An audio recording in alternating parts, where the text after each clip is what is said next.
Hello बच्चों, नमस्कार। आज 13 तारीख है। 12 तारीख में हम लोगों ने चर्चा की थी प्रोनाउंस के बारे में। प्रोनाउंस के बारे में आप लोगों को प्रोनाउंस की डेफिनेशन और काइंड्स ऑफ प्रोनाउन बताया गया था, जिसमें आप लोगों के साथ हमने पर्सनल प्रोनाउन पर चर्चा भी की थी। आइए उसके दूसरे भाग दूसरा प्रकार जो होता है, हम लोग बात रिलेटिव प्रोनाउंस, उसके बारे में हम लोग चर्चा करेंगे। सेकंड काइंड था रिलेटिव प्रोनाउन। क्या था बच्चों?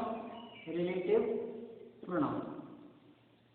इसी को हम लोगों को पढ़ना है। तो रिलेटिव प्रोनाउन आप लोगों को ये भी बताया गया था कि रिलेटिव प्रोनाउन जो होता है, इसको हम लोग किस नाम से जानते हैं? संबंधवाचक के नाम से। किस नाम से बच्चों? संबंधवाचक सर्वनाम के नाम से। संबंधवाचक सर्वनाम के नाम से। रिलेटिव प्रोनाउन को हम लोग संबंधवाचक सर्वनाम के नाम से जानते हैं। इसकी अगर हम डेफिनेशन की बात करें तो डेफिनेशन में इसकी हम कह सकते हैं कि वे प्रोनाउंस जो दो वाक्यों को जोड़कर पहले वाक्य के संज्ञा को जो दो वाक्यों को जोड़कर पहले वाक्य के संज्ञा को अपने साथ संबंध दिखाते हैं। कहने का मतलब कि जैसे दो वाक्य लिखा गया है, मान लीजिए हमने लिखा Radha is a good girl and उसके बाद हमने लिखा शी इज वेरी काइंड। ये दो वर्ड आपके हो गए। पहला सेंटेंस जो है हमारा वो यहाँ तक है और दूसरा जो सेंटेंस है वो यहाँ तक। अर्थात जहाँ ये फुल स्टॉप लगा है, फुल स्टॉप के पहले जो लिखा है वो एक सेंटेंस है और फुल स्टॉप के बाद जो लिखा है वो हमारा दूसरा सेंटेंस है। तो इस प्रकार आपने लिखा कि दो सेंटेंस आपके साथ मतलब यहाँ लिखे गए। ठीक, इसकी अगर हम हिंदी निकालें तो इसमें कहा गया है Radha is a good girl. Radha is a good girl. तो इसमें आपसे बताया गया कि राधा एक अच्छी लड़की है, शी इज वेरी काइंड, और वह बहुत दयालु है। तो इसमें आप देखें कि ये जो सी वर्ड आया है, ये किसके लिए आया है? राधा के लिए आया है। ये तो अगर ये सी वर्ड राधा के लिए आया है तो ये अभी हमने पर्सनल प्रोनाउन में देखा था कि ये थर्ड पर्सन का प्रोनाउन है। क्या भैया? थर्ड पर्सन का प्रोनाउन है। और अगर ये थर्ड पर्सन का प्रोनाउन है तो इसका मतलब क्लियर है कि इस नाउन के साथ संबंध दिखा रहा है कि दिखा रहा है। ये जो प्रोनाउन है ये इस नाउन के लिए आया है कि नहीं आया है? ये जो बताया जा रहा है कि शी इज वेरी काइंड, वह बहुत दयालु। कौन बहुत दयालु है? राधा ही तो बहुत दयालु है। राधा ही तो एक अच्छी लड़की है और वह बहुत दयालु है। इसी के बारे में तो पूरी बात बताई जा रही है। तो इसी के बारे में जब पूरी बात बताई जा रही है तो ये जो प्रोनाउंस आया है ये किस मतलब इसी नाउंस के साथ तो संबंध दिखा रहा है। तो जब इस तरह के प्रोनाउंस आते हैं और इस तरह नाउंस के साथ संबंध दिखाते हैं तो इस प्रकार जो इस प्रकार के जो प्रोनाउंस होते हैं उनको हम रिलेटिव प्रोनाउंस के नाम से जानते हैं। जैसे साथ ही साथ हम लोग कह सकते हैं कि कुछ वर्ड हम लिखे हैं, ये भी एक प्रकार से रिलेटिव प्रोनाउंस का ही काम करते हैं। जैसे हमने लिख दिया विच, हमने लिख दिया हु, हमने लिख दिया व्हाट, हमने लिखा whom, हमने लिखा हाउ। ठीक, ऐसा कुछ भी लिखे एंड। तो इस तरह के जितने भी वर्ड हमने लिखे हैं यहाँ पर, ठीक, अगर इसके आधार पर हम लोग सेंटेंस बनाते हैं तो ये कह सकते हैं, जैसे मान लीजिए हमने लिखा है पर I know the boy, who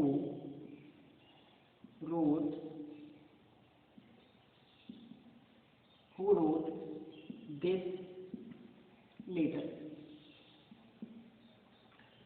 आपके मन में ये विचार आ रहा होगा कि यहाँ फुल स्टॉप लगा था, इससे दो सेंटेंस क्लियर थे, ठीक, इसीलिए हमने एक ही सेंटेंस में दो सेंटेंस ऐड किया है।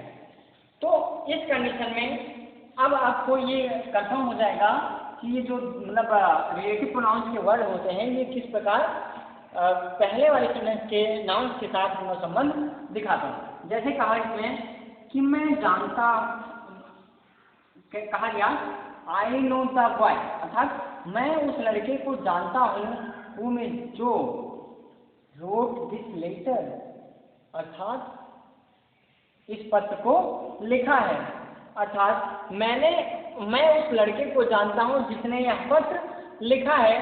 तो इसमें देखिए ये जो हु वर्ड आया है, ठीक है, ये पहले सेंटेंस के प्रोनाउंस अर्थात द बॉय के लिए ही तो आया है। लिखने का काम किसने किया था? इस लड़के ने, यही तो।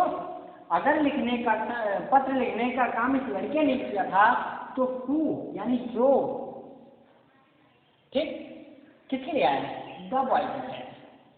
इससे ये क्लियर होता है कि ये जो है ये अपने पहले सेंटेंस के नाउन के साथ संबंध दिखाता है, और जब कोई भी वर्ड अपने पहले नाउन के अपने सेंटेंस के पहले सेंटेंस के नाउन के साथ संबंध दिखाता है तो उसको हम लोग रिलेटिव प्रोनाउंस के नाम से जानते हैं। आइए तीसरे प्रोनाउन की चर्चा करते हैं। उम्मीद करते हैं आप लोग को समझ में आ रहा होगा। बार बार आप लोगों को ये भी बता रहे हैं कि अगर समझ में नहीं आ रहा होगा तो आप लोग नीचे कमेंट करके भी पूछ सकते हैं या फिर विद्यालय के नंबर पर संपर्क करके भी पूछ सकते हैं। आप लोगों को इसका आंसर दिया जाएगा, निसंकोच आप लोग पूछ सकते हैं। चलिए तीसरे टाइप की बात करते हैं। तो जो तीसरा प्रकार है हमारा वो है इंट्रोगेटिव प्रोनाउन। कौन सा है बच्चों? इंट्रोगेटिव प्रोनाउन, जिसको हम लोग प्रश्नवाचक सर्वनाम के नाम से जानते हैं। किस नाम से बच्चों? प्रश्नवाचक सर्वनाम के नाम से जानते हैं। अब बात करते हैं प्रश्नवाचक सर्वनाम। तो प्रश्नवाचक सर्वनाम में आपको बता दें कि इस प्रोनाउन का प्रयोग जैसे आपसे कोई क्वेश्चन किया जाए, आपसे कोई क्वेश्चन पूछा जाए तो उस कंडीशन में जिन वर्डों का यूज होता है, किसी भी व्यक्ति से कोई भी क्वेश्चन पूछने के लिए जिस वर्ड का यूज होता है उसको हम लोग इंट्रोगेटिव प्रोनाउन के नाम से जानते हैं। तो आइए देखते हैं। जैसे मैंने पूछा व्हाट इज योर नेम, हमने लिखा। इसमें अब आप बताइए ये जो शब्द आया है या आपसे क्वेश्चन पूछने के लिए तो आया है, आपसे पूछ रहा है कि व्हाट इज योर नेम, आपका क्या नाम है। तो ये क्वेश्चन पूछने का काम ही कर रहा है। और इससे पहले रिलेटिव में हमने देखा था कि ये जो है ये एक प्रकार से प्रोनाउन का कार्य भी करता है। ये ऐसे वर्ड जो किसी व्यक्ति से प्रश्न पूछने के काम आते हैं, ऐसे वर्डों को इंट्रोगेटिव प्रोनाउन के नाम से जानते हैं। इन वर्डों में जैसे वो हो गया, फिक्स हो गया, व्हाट हो गया, एक्सेट्रा। ऐसे ही जितने भी वर्ड आते हैं इसको हम लोग इंट्रोगेटिव प्रोनाउन के नाम से जानते हैं। आइए अगली बात, अगले प्रकार से अगले कांड पे चलते हैं। चौथा जो हम लोगों के पास है वह है डेमोन्स्ट्रेटिव प्रोनाउन। डेमोन्स्ट्रेटिव प्रोनाउन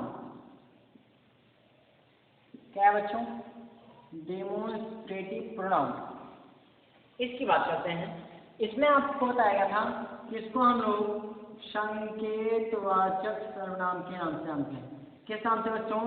संकेतवाचक सर्वनाम के नाम से, यही तो इसको हम लोग संकेतवाचक सर्वनाम के नाम से जानते हैं। अब आपसे बता दें कि ऐसे सर्वनाम जो किसी वस्तु, किसी व्यक्ति या फिर अन्य किसी की तरफ इशारा करते हैं, संकेत करते हैं, उनको हम लोग डेमोन्स्ट्रेटिव प्रोनाउन के नाम से जानते हैं।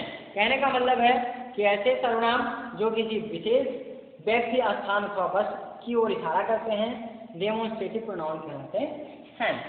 जैसे आपसे कह दिया जाए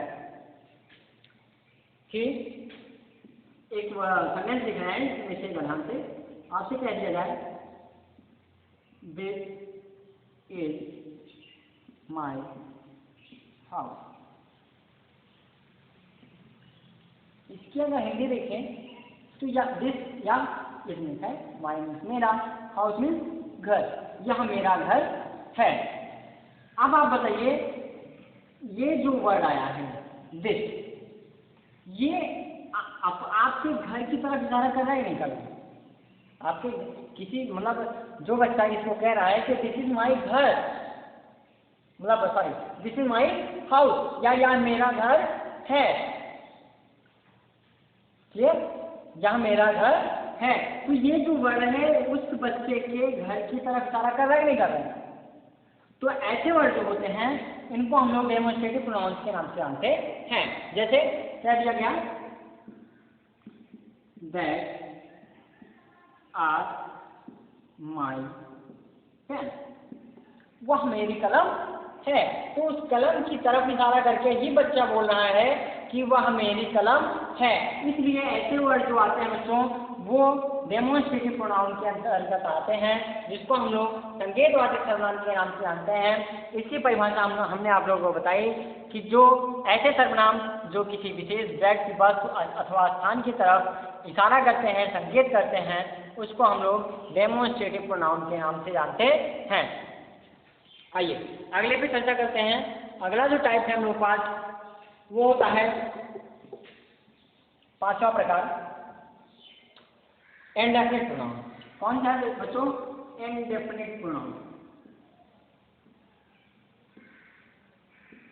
indefinite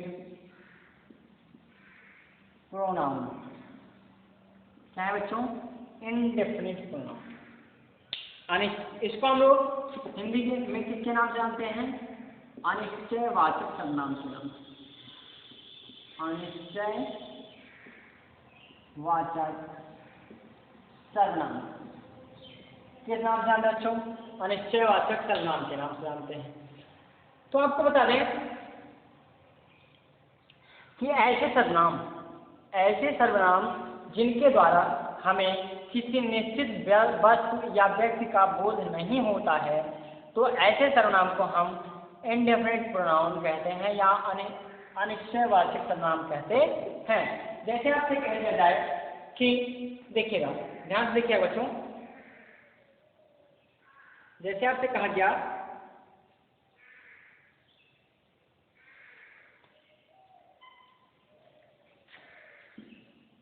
one should do one's duty। ठीक बच्चों, आपसे कह दिया गया one should do one's duty, तो उस कंडीशन में कह रहा है one should do, अर्थात करना, एक को करना चाहिए। one's duty मीन्स अपना कर्तव्य, या फिर कह सकते हैं कि सबको करना चाहिए, अपना कर्तव्य सबको करना चाहिए, ये भी कह सकते हैं। तो उस कंडीशन पे आप बताइए, ये किसी भी व्यक्ति की तरफ, किसी भी समूह की तरफ या किसी व्यक्ति विशेष की तरफ, वस्तु की तरफ ना तो संकेत कर रहा है, ना तो किसी व्यक्ति विशेष के बारे में बता रहा है, दर्शा रहा है। तो उस कंडीशन पे जब ऐसी सिचुएशन आ जाती है हम लोग पास, तो इसको हम लोग इंडेफिनिट प्रोनाउन के अंतर्गत लाते हैं, इंडेफिनिट प्रोनाउन के नाम से जानते हैं। बच्चों इतना आप लोग पढ़ लीजिएगा, किसी भी कोई भी समस्या होगी तो आप लोग पूछ लीजिएगा। मिलते हैं अगली वीडियो में, आज के लिए इतना ही, धन्यवाद।